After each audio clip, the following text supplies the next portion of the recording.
Hello friends, आप सभी का मेरे YouTube channel S Tech Grip पे बहुत बहुत स्वागत है। और इससे पहले की जो हमने दो ऑटो स्केलिंग की लैब की है उसमें मैंने आपको सारी चीज़ें उसमें कवर करके दिखा दिया कि हम लॉन्च टेम्पलेट कैसे क्रिएट करते हैं, कैसे हम पॉलिसी सारी सेट करते हैं और उसके बाद कैसे हम ऑटो स्केलिंग को ट्रिगर करते हैं कि अगर हमारा जो मान लीजिए सीपीयू यूटिलाइजेशन ज़्यादा होता है तो कैसे वो नए इंस्टांस क्रिएट करता है, या कोई इंस्टांस अगर हम स्टॉप करते हैं स्टार्ट करते हैं तो वो कैसे स्टार्ट होता है और कैसे ऑटो स्केलिंग में वो एडजस्ट होता है। वो सारी चीज़ें हमने करके देख ली है। तो अगर इसमें हम थ्योरी की बात करते हैं तो हमारे पास एक ऑटो स्केलिंग की मॉनिटरिंग का है, एक वो थोड़ा सा पॉइंट पढ़ना है और दो तीन चीज़ें बच रहे हैं हमारे जो अभी हमें आपको लैब में दिखाना है। एक हम जो बात करते हैं कि मैंने आपको बताया भी था पहले कि लॉन्च टेम्पलेट में मैंने आपको बोला था बर्जनिंग होता है कि अगर या हम कोई नया और वो क्रिएट कर रहे हैं लॉन्च टेम्पलेट तो उस टेम्पलेट में हम अपने पुराने वाले टेम्पलेट को यूज़ कर सकते हैं अगर हमें कुछ माइनर चेंज करना हो, या बर्जनिंग के थ्रू हमें कुछ अगर माइनर चेंज करना हो तो वो कर सकते हैं। वो मैंने आपको बताया था। एक मुझे आपको दिखानी है कि सिक्योरिटी में कि अगर मान लीजिए आपने जिस टाइम बनाया और बीपीसी कोई और लिया, सिक्योरिटी ग्रुप कोई और है, और अब हम जब नया क्रिएट कर रहे हैं तो आप उसमें वही सिक्योरिटी ग्रुप ले रहे हैं तो वो नहीं काम करता है, वो एक इशू है। और एक मैंने आपको जो हमने मेंटेनेंस पॉलिसी की बात की थी, इंस्टांस मेंटेनेंस पॉलिसी, जिसमें मैंने आपको बताया था कि लॉन्च बिफोर टर्मिनेट या टर्मिनेट आफ्टर करके जो सारी चीज़ें थी वो भी हमने अभी नहीं कवर किया था। मैंने आपको बोला था कि अभी हम लैब कर लेते हैं और वो सारे पॉइंट को इसको हम डिटेल में पढ़ेंगे। तो वो सारे पॉइंट हम देख लेते हैं आज की इस लैब में, और थोड़ा सा जो थ्योरी का पार्ट हमारा बच रहा वो देख लेते हैं। तो इसी वीडियो में हमारा जो ऑटो स्केलिंग है वो पूरा कंप्लीट हो जाएगा। तो 6-7 लेक्चर करीब हो गए और ऑटो स्केलिंग इसी वीडियो में अलविदा हो जाएगा, समझ लीजिए। इसके बाद जब हमें हमारा आई एम रोल उस पढ़ेंगे तो वो हम नेक्स्ट वीडियो में पढ़ेंगे, देखेंगे। तो अगर आपको जो आपका थ्योरी और इसका लैब का पार्ट है वो इसी वीडियो में कंप्लीट करके और ऑटो स्केलिंग को हम आज ख़त्म करेंगे। तो ऑटो स्केलिंग में जो हमारा मॉनिटरिंग का बच रहा था वो हम देख लेते हैं।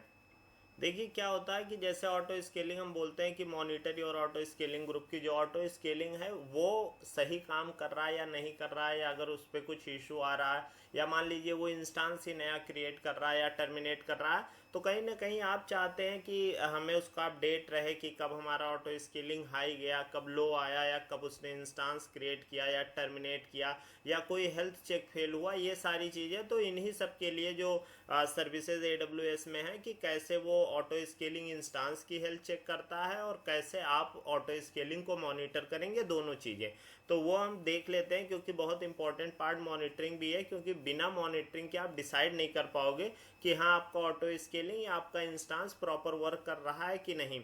तो उसके लिए हम देख लेते हैं। देखिए सबसे पहला पार्ट यहाँ पे हमने लिख रखा है कि monitoring is an important part of maintaining the reliability, availability and performance of Amazon EC2 auto scaling and your AWS cloud solution.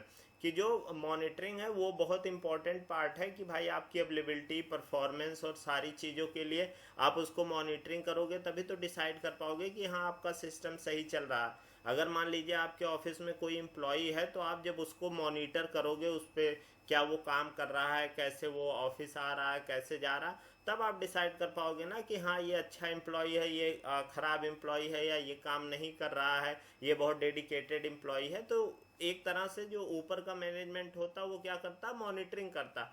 तो बिना मॉनिटरिंग के आप कहीं भी नहीं डिसाइड कर सकते हो। तो वैसे ही आपके ऑटो स्केलिंग के लिए भी मॉनिटरिंग जरूरी है कि मॉनिटरिंग करके ही आप डिसाइड कर पाओगे। उसके बाद देखिए लिखा है AWS provide the following monitoring tool to watch Amazon EC2 auto scaling report when something is wrong and take automatic action when appropriate.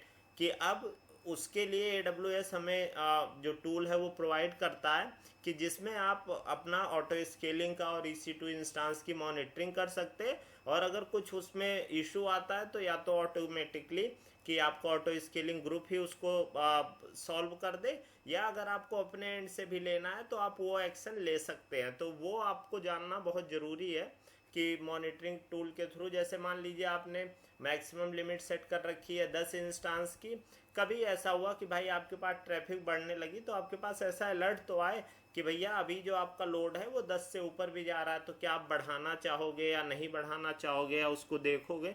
तो ये सारी चीज़ें हम उसमें मॉनिटरिंग में इसीलिए मॉनिटरिंग पे बहुत ज़्यादा लोग समय देते हैं कि उसी के बेसिस पे आप एनालिसिस कर पाओगे कि हाँ आपका जो ऑटो स्केलिंग है या आपका EC2 इंस्टांस है वो प्रॉपर वर्क कर रहा है कि नहीं।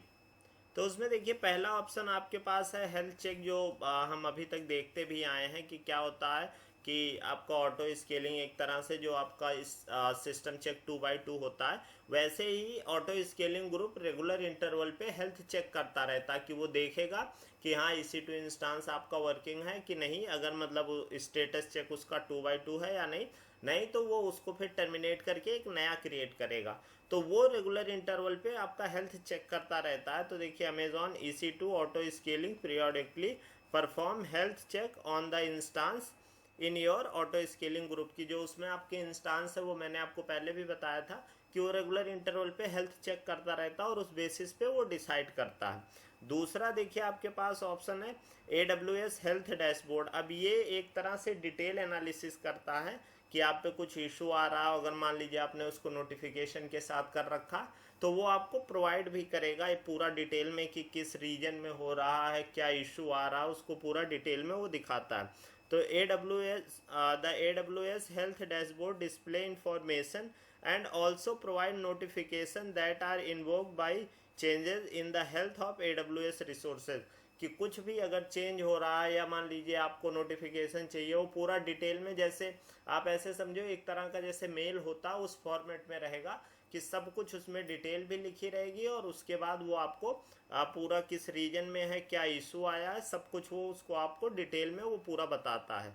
तो ये बात आपको समझ में आ गई कि बेसिकली वो क्या करता है कि AWS, अभी मैं आपको दिखाऊंगा, अभी AWS हेल्थ डैशबोर्ड क्या करता है, पूरा डिटेल इन्फॉर्मेशन देता है। वो उस अनुसार मतलब मैं जब हम आगे पढ़ेंगे तो इसको देखेंगे।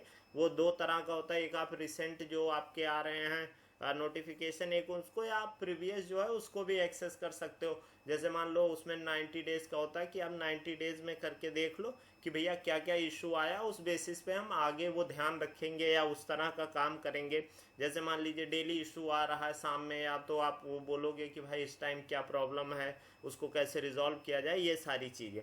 तो दो चीज़ आपकी, एक तो हेल्थ चेक हो गया और एक AWS हेल्थ डैशबोर्ड, दो ऑप्शन आपके पास ये आ गए जिसके बेसिस पे आप चीज़ें डिसाइड करते हो। अब अगर हम इसमें और आगे बढ़ते हैं तो देखिए आपके पास और भी सर्विसेज हैं, और ये सर्विसेज ऐसा नहीं है कि सिर्फ आपके ऑटो स्केलिंग के लिए हैं, जनरल पर्पज़ में भी हम बहुत सारी चीज़ों के लिए यूज़ करते हैं। लेकिन अभी ऑटो स्केलिंग हम पढ़ रहे हैं तो ऑटो स्केलिंग में भी इनका यूज़ करते हैं। बाकी वैसे इनका यूज़ बहुत ज़्यादा, मतलब आप इंस्टांस लेवल पे कर सकते हैं, आप लोड बैलेंसर लेवल पे कर सकते हैं, आप अपने वॉल्यूम को, मतलब सारी चीज़ें आप जो भी जहाँ सेट करना चाहें कर सकते हैं। तो अभी जो है हम वो सिर्फ ऑटो स्केलिंग का पढ़ रहे हैं, तो ऑटो स्केलिंग में भी इन सर्विसेज का यूज़ करते हैं।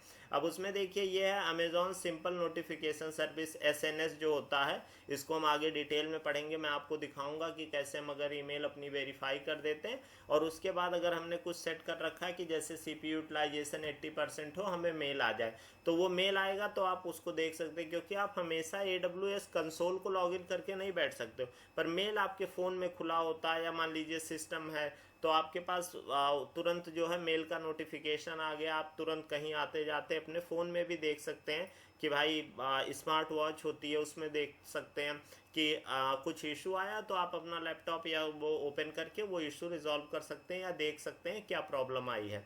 तो SNS भी बहुत अच्छी चीज़ होती है। You can configure auto scaling group to send Amazon SNS notification when Amazon EC2 auto scaling launch or terminate instances। कि जब वो कोई इंस्टांस लॉन्च कर रहा हो या टर्मिनेट कर रहा हो, या किसी का CPU यूटिलाइजेशन हाई, मतलब जिस चीज़ को आप सेट करना चाहते हो वो उसमें सेट कर दोगे, और जो आपने सेट कर रखा उस पैरामीटर के अनुसार वो आपको मेल करता रहेगा जब जब वो कंडीशन आएगी।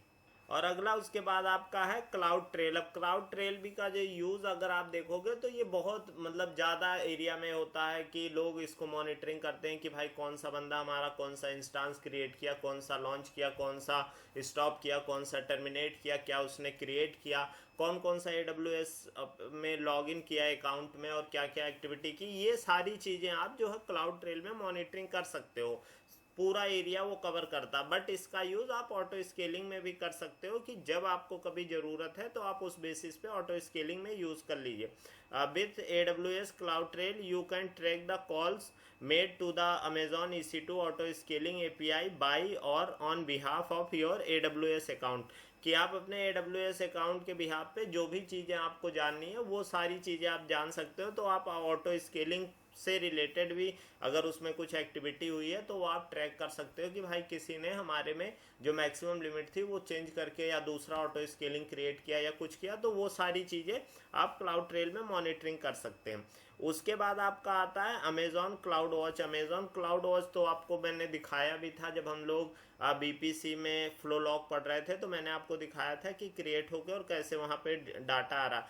तो अगर आप अमेजॉन क्लाउड वॉच का यूज़ करो तो ये बहुत ज़्यादा यूज़ होता है। मतलब आपके इंस्टांस लेवल पे अगर बात करो, CPU यूटिलाइजेशन के लिए यूज़ होता है, IOPS के लिए, नेटवर्क इन नेटवर्क आउट के लिए यूज़ होता है, थ्रूपुट के लिए यूज़ होता है, आपका इंस्टांस हेल्दी है, कितना उसका CPU यूटिलाइजेशन, कितना उसके क्रेडिट यूज़ हुए हैं, सारी चीज़ों के लिए यूज़ होता। तो इसका भी आप बढ़िया प्रॉपर डैशबोर्ड बनता है और उसका आप यूज़ ऑटो स्केलिंग के लिए भी आप कर सकते हो कि कब कितना इंस्टांस उसमें ऐड हुआ, क्या हुआ, कैसा उसका मैट्रिक्स गया, तो वो सारी चीज़ें आप वहाँ पे ऐड कर सकते हो। Amazon cloud watch help you analyze log and in the real time monitoring the metrics of your AWS resources and hosted applications। तो आप अगर कोई पूछता है मॉनिटरिंग का, तो देखिए दो चीज़ें हमने यहाँ पे पढ़ ली, हेल्थ चेक पढ़ लिया, AWS हेल्थ डैशबोर्ड पढ़ लिया, और उसके बाद अगर ये तीन बहुत पॉपुलर हैं कि अब उसके बाद अगर आप बात करो तो अमेजॉन सिंपल नोटिफिकेशन सर्विस आपने यूज़ कर ली, क्लाउड ट्रेल यूज़ कर लिया, और अमेजॉन क्लाउड वॉच, ये तीन चीज़ें भी आपने पढ़ ली। तो आपको अब ये समझ में आ गया कि ये 5 हमारी सर्विसेज ऐसी हैं कि जिसके हम थ्रू मॉनिटरिंग करते हैं। अभी 2-3 और सर्विसेज हैं, वो हम नेक्स्ट स्लाइड में देखते हैं। लेकिन अगर आपको ये याद रखते हुए चलना है कि अभी तक हमने देखिए अमेजॉन सिंपल नोटिफिकेशन सर्विस पढ़ ली, क्लाउड ट्रेल पढ़ लिया और अमेजॉन क्लाउड वॉच पढ़ लिया, उसके बाद हेल्थ चेक पढ़ लिया और AWS हेल्थ डैशबोर्ड पढ़ लिया। तो ये सारी चीज़ें हमने पढ़ ली। तो अगर इसमें हम आगे बढ़ते हैं तो आगे देखिए 2-3 हमारे पास और टूल हैं जिनका हम यूज़ करते हैं। देखिए AWS कंप्यूट ऑप्टिमाइज़र, ये भी बहुत अच्छा टूल है। इसका एडवांटेज ये है कि अगर आप इसका यूज़ कर रहे हो तो ये आपका पैसा भी बचाएगा और आपके सिस्टम की अवेलेबिलिटी भी बढ़ाता है, क्योंकि ये एक तरह से आपके सिस्टम को एनालाइज करके और उसको ऑप्टिमाइज़ करने की कोशिश करता है, डे बाय डे उसको ऑप्टिमाइज़ करने की कोशिश करता है कि भाई आपकी ये सर्विसेज ज़्यादा चल रही हैं या ये सर्विसेज का यूज़ नहीं हो रहा, ये सर्विसेज कम है, या आपका इंस्टांस पूरी तरह से ऑप्टिमाइज नहीं है कि परफेक्ट कॉन्फ़िगरेशन नहीं है, आपको वॉल्यूम ज़्यादा ले रखा है, इंस्टांस टाइप कम ले रखा है, या कुछ और ऐसी चीज़ें हैं, तो वो आपको लगातार बताता रहता है जो आपका AWS कंप्यूट ऑप्टिमाइज़र है। तो हम इसका भी यूज़ करते हैं। इसका यूज़ भी आप ऑटो स्केलिंग में कर सकते हैं। कंप्यूटर ऑप्टिमाइज़र का आप समझ लो ऐसे ऐसे इसका पूरा जो टारगेट होता है वो आपको रिकमेंड करता रहता है कि कैसे आप इसका जो है वो है हेल्थ है वो कैसे इम्प्रूव करोगे, और आप उसके बाद कैसे इस पे आप पैसे बचा सकते हो। ये सारी चीज़ें वो आपका जैसे जैसे आप इंस्टांस का टाइप कौन सा लिया है और कौन सा बेस्ट रहेगा, ये सारी चीज़ें कंप्यूट ऑप्टिमाइज़र आपको रिकमेंड करता रहता है। और वो आप कभी देखे होंगे कोई इंस्टांस नीचे नीचे लिखा आता है कि जो ऑप्टिमाइज नहीं है, तो वहाँ पे आप क्लिक करोगे तो बताएगा कि क्यों ऑप्टिमाइज नहीं है। मैं अगर कोई इंस्टांस क्रिएट कभी करके आपको उसमें थोड़ा सा इधर उधर चेंज करके दिखाऊंगा भी कि कैसे देखो आप इसमें ऑप्टिमाइज नहीं दिखा रहा है, तो उस बेसिस पे आप डिसाइड कर सकते हो। तो ये बात आपको समझ में आ गई। अब उसमें देखिए ये होता क्या है, ये मैं थ्योरी भी आपको बता देता हूँ, ये पढ़ लीजिए आप। Compute optimizer provide Amazon EC2 instance recommendation that can help you decide whether to move to a new instance, कि आप पूरा डिटेल बताएगा कि कौन सा इंस्टांस टाइप के लिए जाओ, क्या आपको इशू आ रहा। जैसे आप बहुत बार होता है कि हम नहीं डिसाइड कर पाते हैं कि जनरल पर्पज़ लें या कंप्यूट ऑप्टिमाइज लें या मेमोरी ऑप्टिमाइज लें, तो एक तरह से इसमें भी आपको आइडिया मिलता रहता है, तो उस बेसिस पे आप काम कर सकते हो। तो देखिए 5 हमने पीछे पढ़ लिया। उसके बाद ये एक्चुअली मैं इसलिए भी बता रहा हूँ कि ये पॉइंट आप नोट करिएगा, अगर कहीं भी इंटरव्यू में आता है तो आप तुरंत उसमें बताइएगा। हो सकता है जो आपका एग्जाम हो उसमें आए कि कौन कौन सा इसमें मॉनिटरिंग टूल नहीं है, तो उसमें 4 ऑप्शन दे दे, एक कोई नया दे दे, या इसमें से ना रहे कहीं और से रहे, तो वो सारी चीज़ें आप याद रखिएगा। तो देखिए 5 वो हो गए, एक आपका ये हो गया। उसके बाद अगर हम नेक्स्ट पे मूव करते हैं, अमेजॉन इवेंट ब्रिज। अब अमेजॉन इवेंट ब्रिज आप ऐसे समझो कि एक तरह से क्लाउड वॉच की तरह ही होता है कि ये क्या करता है, एक तरह से इवेंट ट्रिगर करता है। और इवेंट आपका जैसे मान लीजिए आपने एसएनएस के साथ कॉन्फ़िगर कर रखा है, या आपने कुछ और प्रोग्रामिंग के साथ कर रखा है, तो उस बेसिस पे आपके पास अलर्ट आता रहेगा। तो ये भी अमेजॉन इवेंट ब्रिज भी आपके पास एक ऑप्शन होता है आपको मॉनिटरिंग करने के लिए, जो लेमडा फंक्शन का बोलते हैं वो इसमें यूज़ करते हैं कि Amazon event bridge is a serverless event बस service that makes it easy to connect your application with the data from a variety of resources, कि जो आपके ढेर सारे रिसोर्सेज हैं उससे कनेक्ट करेगा और प्रॉपर आपकी उसकी मॉनिटरिंग चलती रहती है। तो उसके लिए हम अमेजॉन इवेंट ब्रिज भी यूज कर सकते हैं। और उसके बाद अगला हमारा आता है AWS सिक्योरिटी हब। अब AWS सिक्योरिटी हब क्या होता है, use AWS security hub to monitor your usage of Amazon EC2 auto scaling as it realize to security best practices. की अब जो आपका एक तरह से AWS सिक्योरिटी हब होता है कि वो डिफाइन करता है एक तरह से कि इसके लिए क्या बेस्ट सिक्योरिटी होगी, वो आपको पूरी डिटेल उसका बताता है। और साथ ही साथ आपका जो AWS सिक्योरिटी हब है वो आपका जो वो रहेगा सिक्योरिटी जो आपने सेट कर रखी है, जो आपको ने कॉन्फ़िगरेशन कर रखा है। जैसे मान लीजिए आप कुछ किसी ऐसी साइट के लिए कर रहे हैं जहाँ पे आपको कंप्लायंस करना है, तो वो सारे भी वो मॉनिटर करता है और सारी चीज़ें देखता है। आपका जो सिक्योरिटी स्टैंडर्ड है आपने क्या ले रखा है, वो सारी चीज़ें काम करना AWS सिक्योरिटी हब का काम है। तो अगर आप देखो तो हमने 3 ये और 3 पीछे और 2 कितने 8 हमने सिक्योरिटी और मतलब मॉनिटरिंग टूल पढ़ लिए। तो ये आप याद रखिएगा, अगर कोई पूछता है तो खटाखट आप उंगलियों पे गिना सको, इस लेवल का आपको तैयार रखना है। पहला आपको हेल्थ चेक बोलना है, AWS हेल्थ डैशबोर्ड बोलना है, उसके बाद SNS बोलना है, Amazon simple notification service, CloudTrail, Amazon CloudWatch, उसके बाद AWS compute optimizer, Amazon EventBridge और AWS सिक्योरिटी हब। ये हमारा थ्योरी का पार्ट हो गया और इतनी थ्योरी सफिशिएंट है। इसके सिवा आपको कहीं से कुछ भी थ्योरी नहीं पढ़नी है, पूरी थ्योरी हमने कवर कर ली है जो आपकी ऑटो स्केलिंग की थी। अब जो हमारा लैब का पार्ट है वो हम देख लेते हैं। उससे पहले मैं आपको एक बार यहाँ पे चाहे AWS हेल्थ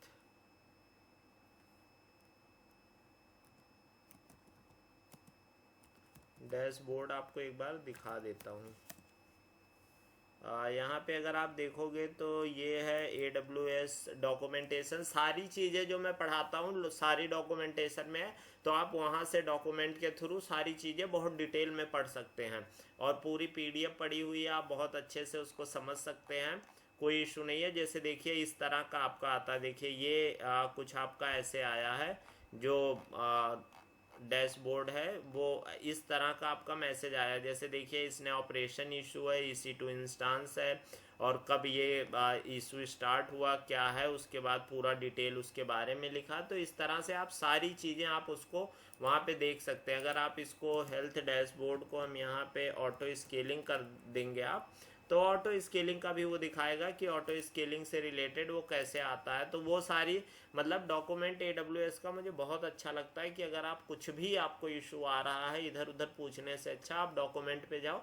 और इन्होंने पूरा पार्ट कवर कर रखा है डॉक्यूमेंट का, मतलब कहीं भी ऐसा नहीं होगा कि हमें यहाँ से समझ नहीं आया। देखिए यहाँ पे इन्होंने डैशबोर्ड का दिया है, देखिए ऐसे आता है कि हेलो, उसके बाद डेट और be detected the issue in और ऑटो स्केलिंग ग्रुप। उसका नंबर ये है कि मतलब जैसे आपके पास एक से ज़्यादा ऑटो स्केलिंग है तो आप कैसे जानोगे किस में इशू आ रहा है। तो वो पूरा ये security group associated auto scaling can not be found each time scale out operation is perform, it will be prevent until you make a change that fix the issue. पूरा ऐसे करके उसके बाद देखिए इस तरह का। तो ये जितनी भी मॉनिटरिंग सर्विसेज हैं इन मॉनिटरिंग सर्विसेज का आप यूज़ कर सकते हैं ऑटो स्केलिंग में। तो आपको ये सारी समझ में आ गई होंगी। उसके बाद हम अपने लैब पे चलते हैं और लैब पे जो आपका 2-3 पॉइंट है वो कवर कर लेते हैं और इसको हम डिलीट कर देते हैं। तो हम अपने AWS डैशबोर्ड पे आ गए हैं। अब यहाँ पे अभी हम जो मैंने आपको बताया था वो टास्क परफॉर्म करते हैं, और उसके बाद जो हमारे वो हैं पार्ट वो कवर करके, और उसके बाद इस वीडियो को ख़त्म करते हैं। यहाँ पे आ गए। यहाँ पे देखिए, हमने पहले, आपको याद होगा, हमने अगर इसका एक कॉपी डुप्लीकेट करते हैं, क्योंकि उसके बाद मैंने इसको टच नहीं किया। तो यहाँ पे अगर आप आएंगे बीपीसी में, तो हमने जो एक बीपीसी इससे पहले लैब के लिए बनाई थी, वो हमारी बीपीसी अभी चल रही है। तो वो आप देखेंगे यहाँ पे बीपीसी है, और सारी चीज़ें हमने जो क्रिएट की थी उस पर हम काम कर रहे हैं। तो आज जो अब हम बात करते हैं, एक तो पहले अगर हम यहाँ पे आते हैं AWS ऑटो स्केलिंग में, तो यहाँ पे देखिए हमने कोई ऑटो स्केलिंग नहीं क्रिएट किया। अब इसमें हम आपको बेसिक एक दो चीज़ें जो हैं वो ऐड करके दिखा देते हैं।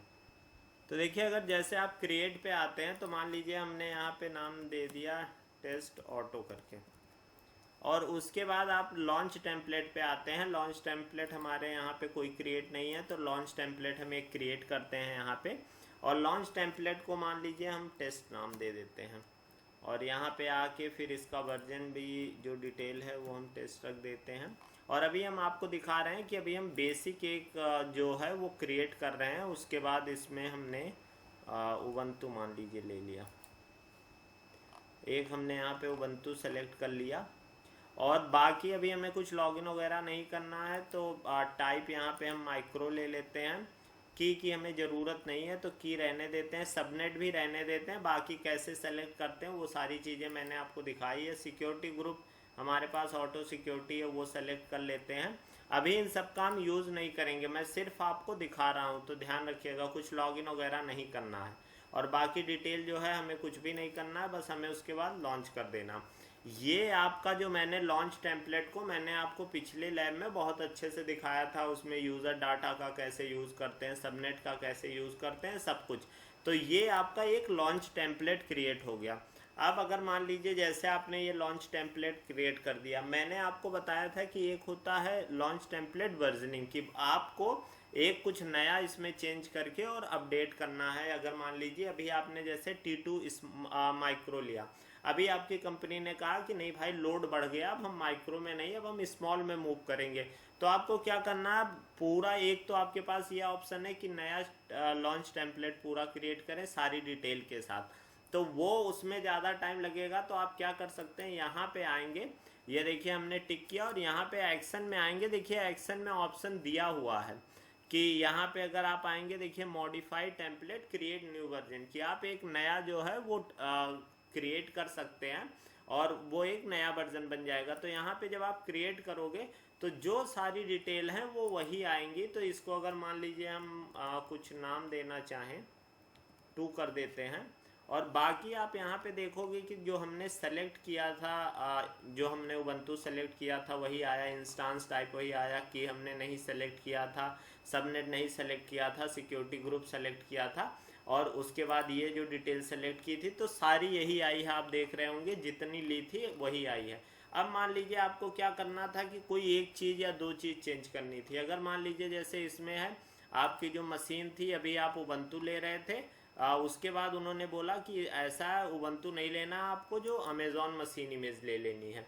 तो ये अमेज़ॉन मशीन इमेज ले लेनी है, और मान लीजिए आपको ये साइज उन्होंने बोला कि यहाँ पे करके और T2 स्मॉल करना है, या अगर मान लीजिए कि कुछ और साइज़ बोलते हैं, या कुछ और भी वैल्यू मान लीजिए सबनेट चेंज करने को बोलते हैं, कुछ भी करते हैं, तो वो आप यहाँ पे करके और यहाँ पे क्रिएट कर देंगे।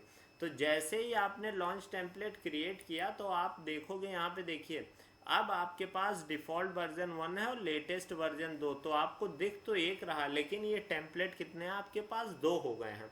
अब जब आप क्रिएट करने जाओगे तो आपको पूछेगा कि लॉन्च टेम्पलेट, अगर आप यहाँ पे आओगे तो वो पूछेगा आपको कि लॉन्च टेम्पलेट, जैसे ये आया टेस्ट, हमने यहाँ पे सेलेक्ट कर लिया।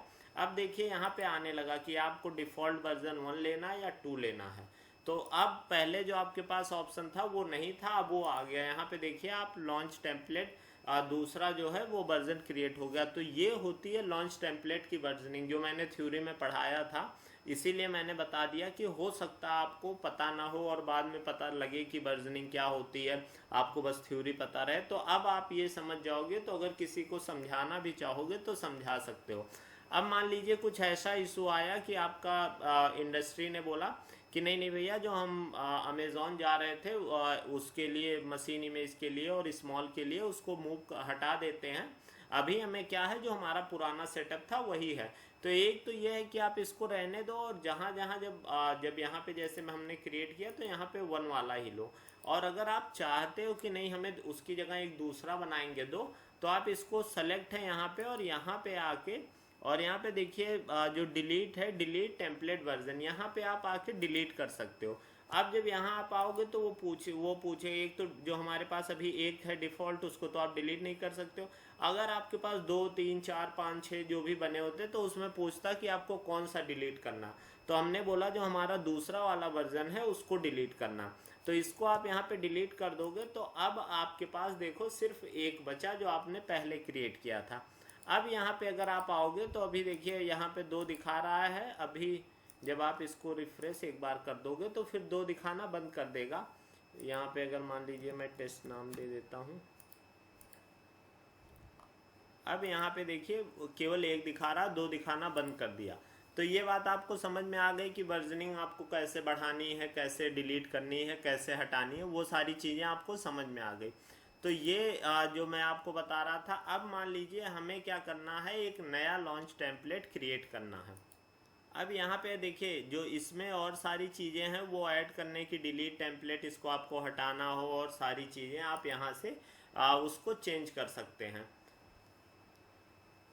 और यहाँ पे अब हम क्या करते हैं, क्रिएट करते हैं एक नया लॉन्च टेम्पलेट। अब इस लॉन्च टेम्पलेट में हमें सब कुछ नया नहीं करना है। हमें ये बोला गया है कि भाई कुछ चीज़ें बस चेंज करनी है और बाकी चीज़ें सेम रखनी है। जैसे मान लीजिए कि यूज़र डाटा में इससे पहले अगर आपको मैंने दिखाया होगा कि अपाचे इंस्टॉल करने का था, अब वाला जो है उसमें अपाचे नहीं इंस्टॉल करना, MySQL इंस्टॉल करना या कुछ और करना है डाटाबेस के लिए बनाना। तो आपको कुछ नहीं करना। देखिए जैसे इसको हमने test3 नाम दिया, तो यहाँ पे हम आ गए। उसके बाद यहाँ पे मान लीजिए यही हम यहाँ पे भी सेलेक्ट कर लेते हैं वर्जन 3। और उसके बाद अगर आप देखिए कि सारी जो चीज़ें आपकी यहाँ पे हैं, यहाँ पे जब हम आएंगे तो सोर्स टेम्पलेट पे यहाँ पे आप ध्यान रखिएगा। देखिए ये 2 ऑप्शन होते हैं, टेम्पलेट टैग और सोर्स टेम्पलेट। तो हम कहेंगे कि भाई जो हमारा सोर्स वाला टेम्पलेट है उसी का हमें यूज़ करना है, हमें कोई दूसरा। उसमें जब आपने सोर्स टेम्पलेट आया तो फिर वो पूछा कि आपको उसका कौन सा वर्जन यूज़ करना है। अभी तो हमारे पास एक ही बचा, हमने दूसरा डिलीट कर दिया। अगर वो होता तो दिखाता कि इसके भाई 3 4 वर्जन चल रहे हैं, तो आपको कौन सा यूज़ करना है। फिर वो बोलेगा कि देखिए उसमें जो अमेज़ॉन मशीन इमेज है ये है, इंस्टांस ये है, और सारी डिटेल ये उन्होंने सेलेक्ट कर रखी है। तो क्या आप इसी के साथ मूव करना चाहते हैं? अगर आपको इसी के साथ मूव करना हो तो वो ऑप्शन आपके पास है। और अगर आप बोलते हैं नहीं भैया अभी हमें क्या करना, हमें इंस्टांस जो है T2 मीडियम कर देना है, तो आपने T2 मीडियम यहाँ पे इंस्टांस करके और यहाँ पे क्रिएट टेम्पलेट कर दिया। अब अगर आप बैक आओगे तो आपके पास देखोगे 2 टेम्पलेट बन गए, एक टेस्ट और एक test3। तो आप इन टेम्पलेट का आगे यूज़ कर सकते हो। तो नया आपको कैसे क्रिएट करना है पुराने वाले का यूज़ करके, या आपको जो उसमें वर्जनिंग करनी है कि हमें कुछ उसमें अपडेट करना है, वो सारी चीज़ें आप यहाँ से कर सकते हो। तो आपको ये बहुत अच्छे से समझ में आ गया होगा। बहुत थोड़ा सा था लेकिन मैंने सोचा बता दूं, क्योंकि आप थ्योरी जब पढ़े रहोगे, अगर जब तक आप देखे नहीं रहते हो कि उसका यूज़ केस क्या हो रहा है, तब तक आपको समझ में नहीं आता।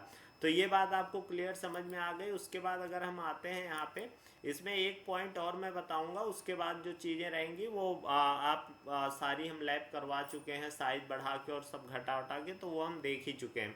तो यहाँ पे देखिए अभी जैसे हमारे पास 2 ऑप्शन आ रहा, कोई भी मान लीजिए हमने एक सेलेक्ट कर लिया। उसके बाद हम यहाँ पे आते हैं, नेक्स्ट पे आते हैं, और यहाँ पे देखिए BPC और सबनेट हम तीनों ले लेते हैं। और अभी क्योंकि हम ऑटो स्केलिंग ग्रुप क्रिएट नहीं कर रहे हैं, ये बात ध्यान रखिएगा। अभी मैं आपको बस ये बता रहा हूँ कि जो सबनेट है, मतलब जो आपका लॉन्च टेम्पलेट है, यहाँ पे देखिए अब इसमें देखिए वो बोल रहा है, यहाँ पे देखिए एरर आ गया कि जो आपका सिक्योरिटी ग्रुप है ये वाला 791 वाला जो सिक्योरिटी ग्रुप है, वो जो सबनेट है CA वाले में वो उसमें नहीं है। तो आप इसको हटा देंगे, क्योंकि आपका जो सिक्योरिटी ग्रुप बना है तो वो किसके लिए बना, देखिए इसको भी वो बोलेगा हटाने को। और क्योंकि मुझे याद आ रहा है कि ये हमने जो सिक्योरिटी ग्रुप क्रिएट किया था इससे पहले वाले में, वो हमने जो BPC क्रिएट की थी उसके लिए था। तो ये तीनों एक एक करके हटाने का आपके पास ऑप्शन आएगा। जैसे ही आप ये BPC सेलेक्ट करोगे, ये दोनों सिक्योरिटी ग्रुप करोगे, आपको देखोगे वो एरर नहीं आएगा।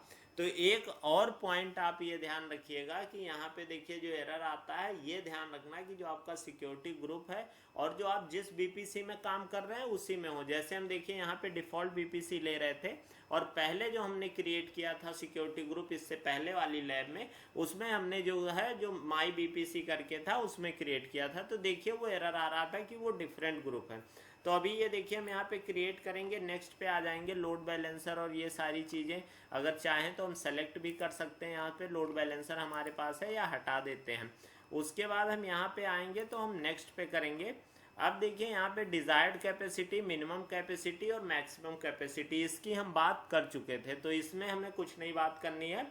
और आगे की जो चीज़ें हैं ट्रैकिंग पॉलिसी वो सारी हम पढ़ चुके हैं कि जो डायनेमिक और ट्रैकिंग और ये सारी मैंने आपको बताई थी, तो वो आपको पॉलिसी समझ में आ गई होंगी।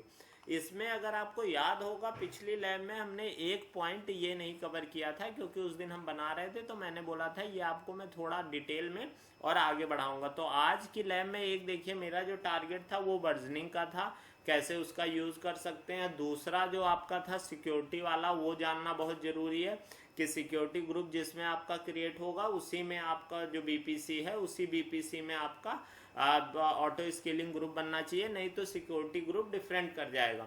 और तीसरा जो हमारा रीज़न था वो ये समझाने का रीज़न था। तो ये 3 रीज़न आज के लैब के थे। बाकी आगे की चीज़ें तो आपको पता ही है, वो तो हम लैब में कर ही चुके हैं। अगर आप ऑटो स्केलिंग की डिटेल के लिए देख रहे हैं तो इससे पहले वाली वीडियोज़ आप देख सकते हैं। इसमें हम बस ये देख रहे थे कि जो जो हमारा पॉइंट बचा हुआ था उसको हम कवर कर लें। तो इसमें देखिए एक तो अभी तक जो हम चल रहे थे वो नो पॉलिसी पे चल रहे थे। उसके बाद आपको मैंने जो दूसरा हमारे पास था लॉन्च बिफोर टर्मिनेटिंग, कि मैंने आपको बताया भी था जब शुरू में थ्योरी पढ़ा रहा था कि मेरे पास ऑप्शन रहता है कि हम सेलेक्ट कर सकते हैं कि पहले इंस्टांस हमारा ऑटो स्केलिंग में लॉन्च हो जाए और फिर जो हमारा इंस्टांस है वो टर्मिनेट हो। अब देखिए उसमें एक आपके साथ इशू आएगा कि आपका जो डिज़ायर्ड कैपेसिटी है, जैसे मान लीजिए आपने 5 इंस्टांस रखा है, अगर आप मान लीजिए कि आपके पास जो 10 इंस्टांस का है, तो अगर मान लीजिए 5 है 10 इंस्टांस है, अब अगर मान लीजिए आप बोले कि 2 इंस्टांस में इशू आ गया, तो आप बोल रहे हो कि पहले भाई लॉन्च करो, तो जो आपकी लिमिट है वो 10 से 12 चली जाएगी ना, तभी तो क्रिएट कर पाएगा, नहीं तो वो क्रिएट ही नहीं कर पाएगा। तो मेन टारगेट वही है कि जो आपका लॉन्च में है वो पहले उसको क्रिएट लॉन्च करेगा, तो जो आपकी लिमिट है उससे वो एक्सीड करेगा। तो वही बात यहाँ पे है। और इसकी जो एडवांटेज ये है कि जो आपके हाईली अवेलेबल सिस्टम है उसके लिए लॉन्च बिफोर टर्मिनेट बेस्ट होता है, कि पहले लॉन्च होके और एक्टिव हो जाए तब टर्मिनेट आप करना शुरू करो। तो ये देखिए अब इसमें देखिए आपके पास 2 ऑप्शन आता है। एक यहाँ पे देखिए लिखा है set the maximum percentage of your desired capacity that can be in service during the instance replacement event, कि जो आपकी जैसे मान लीजिए हमने अभी एग्जांपल के लिए आप ऐसे समझो कि आपके पास 10 इंस्टांस है। अब आपने यहाँ पे सेट कर दिया कि मिनिमम तो देखिए 100% तो रहेगा ही भाई, क्योंकि उससे जब ऊपर बढ़ रहा है, ऊपर बढ़ने की बात है, अगर नीचे आने की बात होती पहले टर्मिनेट करता तो ये वाली कैपेसिटी मिनिमम आपकी कम हो जाती। अभी क्या कर रहा है, अभी वो पहले लॉन्च कर रहा है। तो उसके बाद देखिए मैक्सिमम लिखा है 110%। अब 110% का अगर मान लो ऐसे आप समझो कि आपके पास 10 इंस्टांस हैं, तो आप ये अलाउ कर रहे हो कि 10 के बाद एक इंस्टांस वो और एक्सीड कर सकता है। कि अगर मान लीजिए 10 इंस्टांस है और कुछ इशू आ गया और आपकी जो लिमिट है वो 10 इंस्टांस की है, तो वो क्या करेगा, उससे एक इंस्टांस एक्सीड कर सकता है। हालांकि थोड़ी देर बाद वो टर्मिनेट कर देगा और सारी चीज़ें वो मैनेज कर लेगा, लेकिन उस ड्यूरेशन के लिए आप अलाउ कर रहे हो कि जो आपकी लिमिट है वो 10 इंस्टांस से 11 चली जाए। अच्छा मान लीजिए अभी जैसे आपके पास 5 इंस्टांस है, तो अगर आप 10% बढ़ाओगे, जैसे 100 पे मान लो 5 हुआ, तो आप 110% में करोगे तो 0.5 इंस्टांस। तो उस सिचुएशन में क्या होगा, नियर बाई वो इंटीजर लेगा। जैसे मान लीजिए आपका 0.5 आ रहा है, तो उसको मतलब ये हुआ कि आप एक इंस्टांस उसमें क्रिएट कर सकते हो। तो अगर आप 10% ले रहे हो, 5% ले रहे हो, तो वो लगभग मतलब एक ही जा रहा है कि आप एक इंस्टांस एक्सीड कर सकते हो। और यहाँ पे देखिए लिखा भी है कि your group scaling limit will be temporary exceed based on the current calculation, कि जब आपने 10% रखा है मार्जिन, अब ये मार्जिन आपको सेलेक्ट करना है कि आपका किस लेवल का ऑटो स्केलिंग ग्रुप है। अगर मान लीजिए उसमें 500 इंस्टांस है तो हो सकता है आपको जो 110% रखे हो आपको 102%, 103%, 104% रखना हो, क्योंकि आप अगर मान लो 500 का अगर आप मान लो 1% भी होता है तो 5 इंस्टांस का मार्जिन हो गया आपके पास। तो ये आपको सेलेक्ट करना है उस बेसिस पे। अगर मान लीजिए आपको 2 इंस्टांस हैं, 3 इंस्टांस है, 4 इंस्टांस है, तो आप बोल सकते हो कि भाई 2%, 200% तक चले जाओ, 150% तक चले जाओ। तो इस अनुसार से आप इसको सेलेक्ट कर सकते हैं। और उसके बाद अब आपको ये बात समझ में आ गई होगी कि इसमें 110 का क्या मतलब। देखिए मिनिमम इसीलिए 100 है कि 100 से तो भाई नीचे अगर रहेगा तो ज़रूरत ही नहीं इसकी पढ़नी है। 100 से अगर ऊपर हो रहा है तब वो कंडीशन ये अप्लाई हो रही है। और एक आपके पास ऑप्शन है टर्मिनेट एंड लॉन्च। अब इसमें देखिए आपकी मिनिमम वैल्यू चेंज करने को बोल रहा है। मैक्सिमम तो 100 पे है तो कोई बात नहीं, तब तो वो टर्मिनेट कर देगा पहले फिर लॉन्च करेगा।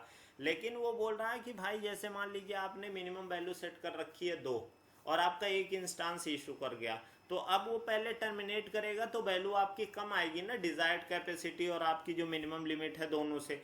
तो आप जैसे मान लो कि उससे जब कम आने लगी तो वो पूछ रहा है कि वो कितने परसेंट तक कम आ सकती है। जैसे आप बोल दो कि भाई उससे 50% कम आ सकती है, तो अगर मान लो आपके 20 इंस्टांस है तो 10 इंस्टांस अगर इशू आए तो वो पहले 10 टर्मिनेट कर देगा।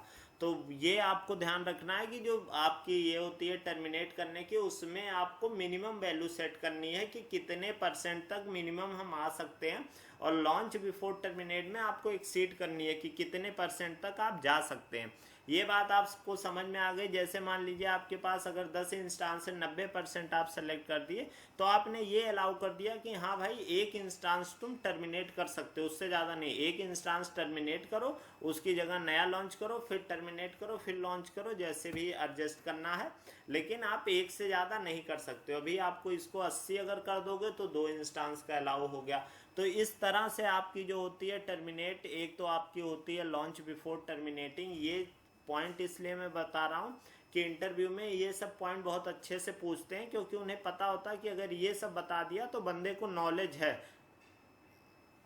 मतलब ऑटो स्केलिंग के एकदम अंदर की जो कहा जाता है डेप्थ नॉलेज, वो इस बंदे को है कि हाँ ये बात ये समझ रहा है कि कैसे हमारा ऑटो स्केलिंग काम करेगा। क्योंकि क्रिएट करना तो आप 10 मिनट की वीडियो देख के भी क्रिएट कर सकते हो, वो थ्योरी पार्ट में बहुत घुमाते हैं। तो ये आप ध्यान रखिएगा कि इसमें जो आपका है टर्मिनेट एंड लॉन्च में, कि आपको ये ध्यान रखना है कि जो आपकी मिनिमम वैल्यू है कि कितना आपका जो डिजायर्ड कैपेसिटी है उससे नीचे आ सकता है। और ये देखिए लिखा, set the minimum percentage of desired capacity that must be healthy and ready to use of auto scaling to proceed with replacement instance. क्योंकि आपको पता है ना कि भाई अगर हमारी डिजायर्ड कैपेसिटी 10 इंस्टांस की है तो ऐसा हम नहीं कर सकते ना कि 2 इंस्टांस कर दो। तो उसके लिए आपको लिमिट सेट करनी है। ऑटो स्केलिंग ग्रुप को बताना पड़ेगा कि भाई हमारी डिजायर्ड कैपेसिटी 100% है, उससे हम 80 तक आ सकते हैं, इससे ज़्यादा हम एडजस्ट नहीं कर सकते क्योंकि हमारी ट्रैफिक फिर डिस्टर्ब होने लगेगी। तो ये बात आपकी हो गई। इसमें आप थोड़ा आगे पीछे बढ़ा के कर भी सकते हैं, इसीलिए हमेशा मैं बोलता हूँ कि लॉन्च वाला ऑप्शन बढ़िया होता है। इसमें आप नहीं कर सकते हो। इसमें तो अगर मान लो आप 200% दे दोगे तो आपके 5 इंस्टांस पे इशू आया, 5 वो नया क्रिएट कर देगा, कोई दिक्कत नहीं है। और 10-5 मिनट का डिफरेंस होता है, जैसे वो हेल्दी होगा जो आपका इंस्टांस इशू है उसको हटा देगा, तो उतना आपका बिल भी नहीं आएगा। लेकिन इसमें आपका ज़्यादा इशू, अगर इसमें आप 50% कर दिए तो वो 5 इंस्टांस हटाना होगा तो 5 वो हटा देगा। तो ये बात आपको समझ में आ गई। यही ऑप्शन होता है कस्टम बिहेवियर में कि आप मिनिमम इसकी भी कंडीशन लगा सकते हो और इसकी भी लगा सकते हो कि आपको ना 80% से नीचे आना ना 120% से ऊपर जाना, उसी के रेंज में आपको खेलना है। तो ये बात आपको समझ में आ गई। इसीलिए मैं हमेशा रिकमेंड करता हूँ कि लॉन्च बिफोर टर्मिनेटिंग आप सेलेक्ट करना, क्योंकि उसमें अवेलेबिलिटी ज़्यादा रहती है हाई अवेलेबिलिटी के लिए। पैसा तो आपका इसमें बचेगा, इसमें देखिए लिखा भी है कंट्रोल कॉस्ट, लेकिन फिर भी अवेलेबिलिटी हमारा मेन टारगेट है, तो उसके लिए हम जो है लॉन्च बिफोर टर्मिनेटिंग का करेंगे। इससे भी कोई इशू नहीं आता, लेकिन लॉन्च बिफोर टर्मिनेटिंग बेस्ट है। तो ये सारी बातें आपको समझ में आ गई होंगी। जो मैंने इंस्टांस मेंटेनेंस पॉलिसी हमारी बच रही थी, वर्जनिंग का मैंने बता दिया, एक सिक्योरिटी ग्रुप की जो बात थी वो बात बता दी, और बाकी कैसे क्रिएट करते हैं, कैसे मैनेज करते हैं, वो सारी चीज़ें तो हम आगे देख ही चुके हैं, उसमें हमें कोई इशू नहीं है। उसमें हमने डायनेमिक में जो आपको मैंने दिखाया था, उसमें आपको मैंने बोला भी था कि शेड्यूलिंग वगैरह का आप खुद लगा के देख लेना, टाइम सेट करके उतने बजे आपका इंस्टांस क्रिएट हो जाएगा। तो इस वीडियो में इतना ही रखते हैं, और अब हमारा जो ऑटो स्केलिंग है वो पूरा कंप्लीट हो गया, इसमें हमारा कुछ नहीं बच रहा है। फिर भी अगर आपको कुछ लगता है कि भाई ये वाला हमने कॉन्सेप्ट यहाँ सुना था और हम नहीं जान पाए, तो आप हमें कमेंट कर सकते हैं, मैं वो आपको डिटेल में बता दूंगा, कोई इशू नहीं है। लेकिन जितना भी आपका, अगर सर्टिफिकेशन की बात करें सोल्यूशन आर्किटेक्ट एसोसिएट की, या फिर अगर आप बात करें इंटरव्यू के लिए, तो ये बहुत सफिशियंट है, इतना भी नहीं वो पूछते हैं, बेसिक पूछेंगे, और अगर बहुत अंदर जैसे मैंने अभी आपको बताया इस सब तरह की चीज़ें पूछते हैं, इसके अलावा वो कुछ भी नहीं। तो आप थ्योरी पूरा पढ़िए, पहला टारगेट थ्योरी पर रखिए, 3 इसकी लैब हो गई, तीनों लैब को देखिए, अगर कुछ इशू आ रहा है तो उसको दोबारा देखिए, नहीं समझ आ रहा तो आप कमेंट करिए, अगर उसमें आपको कुछ जस्टिफिकेशन चाहिए, कुछ नहीं आपको समझ आ रहा है, कुछ क्लेरिफिकेशन चाहिए, मैं उसको बता दूंगा आपको फिर से। और बार बार देखिए जिससे आपको क्लियर ऑटो स्केलिंग का, क्योंकि देखिए ऑटो स्केलिंग में आपने देखा होगा कि 3 या 4 इसके थ्योरी के पार्ट हैं और 3 या 4 ही लैब है, 3 लैब हैं। तो ये टॉपिक थोड़ा छोटा, और इसको आप अपने रिज्यूमे वगैरह में ऐड कर सकते हैं, और इससे रिलेटेड क्वेश्चन का जवाब, क्योंकि और सारे जो हैं जैसे बीपीसी में बहुत ढेर सारी चीज़ें हैं, जितनी मैंने बताई है उसके सिवा भी और बहुत सारी चीज़ें हैं जहाँ से वो पूछ सकते हैं, कि मतलब जैसे मैंने नेट गेटवे का बेसिक बताया, उसकी लैब कराई, उसके भी वो डेप्थ में जा सकते हैं कि यूज केस बताओ, ये सारी चीज़ें बताओ, तो वो आप ध्यान रखिएगा। तो इसीलिए मैं आपको बताता हूँ कि जो छोटे छोटे टॉपिक हैं, जैसे मैंने आपको ये ऑटो स्केलिंग हुआ, लोड बैलेंस है, ये सब आप अपने रिज्यूमे में ऐड करेंगे और बताएंगे तो इम्पैक्ट ज़्यादा पड़ेगा। तो इस वीडियो में इतना ही रखते हैं। आप अपना और अपने परिवार का ध्यान रखिए, चैनल को ज़्यादा से ज़्यादा सब्सक्राइब करिए, बहुत ज़्यादा कम लोग सब्सक्राइब कर रहे हैं, और इस पर सब्सक्राइब मतलब व्यू ज़्यादा आते हैं लेकिन सब्सक्राइब कम करते हैं। तो ये ध्यान रखिएगा कि अगर आप देखते हैं, आपको वीडियो अच्छी लगती है, लाइक और सब्सक्राइब जरूर करिए, और आप अपना और अपने परिवार का ध्यान रखिए। Bye bye, take care, keep learning.